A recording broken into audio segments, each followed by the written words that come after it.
Hello! Donc là, on va faire un exercice pour les élèves de classe prépa sur les intégrales et la décomposition en éléments simples.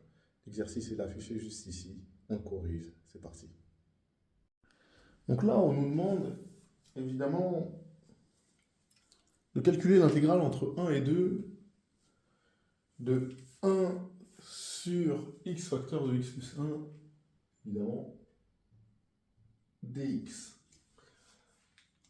Bon, on va calculer ça. Évidemment, je ne connais pas une primitive simple de ce que j'ai là, mais ça, je vais le décomposer en éléments simples.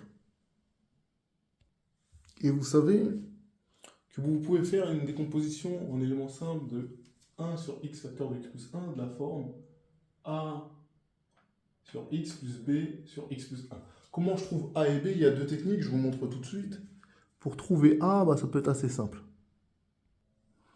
Pour trouver a, bon, il y a deux techniques, mais pour trouver a et b, mais première technique, en fait, vous réécrivez ce que vous avez là, et vous allez le multiplier par ce que vous avez en dessous le a, ici. Donc ça va vous faire 1 sur x facteur de x plus 1 fois x, d'accord? Vous le barrez, donc ça vous fait 1 sur x plus 1, mais vous prenez la valeur avec la valeur de x qui annule ça, donc c'est 0, qui annule x, et du coup, si vous prenez x égale 0, ça vous fait a égale 1, d'accord? Donc mon a, il faut 1. Et pour b, on va faire pareil, en fait. Et b, vous allez faire pareil. C'est-à-dire que vous avez 1 sur x plus 1, vous allez le multiplier par x plus 1, mais quelle valeur annule x plus 1? C'est moins 1. Donc ici, tac, tac, vous remplacez x par moins 1. 1 sur moins 1, ça fait b égale moins 1. Donc j'ai a égale 1 et b égale moins 1. Donc là, j'aurais plus qu'à remplacer 1 sur x facteur de x plus 1 par 1 sur x moins 1 sur x plus 1. Voilà.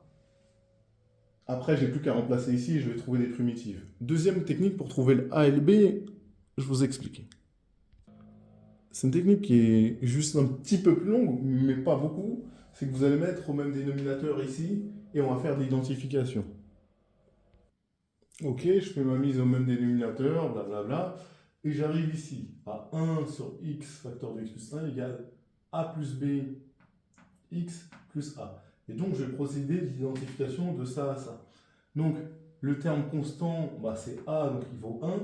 Et le terme en x, il vaut 0, puisque je n'ai pas de x ici. Donc, j'ai a plus b qui vaut 0. Donc, 1 égale a plus b vaut 0. Ça veut dire que b égale moins a. Et comme a il vaut 1, b égale moins 1. Voilà comment j'ai trouvé mes deux coefficients. Et du coup, ça me donne une intégrale entre 1 et 2 de 1 sur x moins 1 sur x plus 1 dx. Et je connais une primitive de ça. Bon, j'ai quelque chose de la forme u' sur u ici, et ici, pareil, quelque chose de la forme u' sur u. Moi, la primitive, ça va être assez simple. Donc, ma primitive, elle est là, ln de x moins ln de x plus 1, évidemment, entre 1 et 2. Et maintenant, j'ai plus qu'à calculer. Après, j'ai plus qu'à remplacer, d'accord? Donc, ça me fait ln de 2 moins ln de 3 moins ln de 1 moins ln de 2. Et ça me fait 2 ln de 2 moins ln de 3, ça me fait ln de 4 sur 3, tout simplement.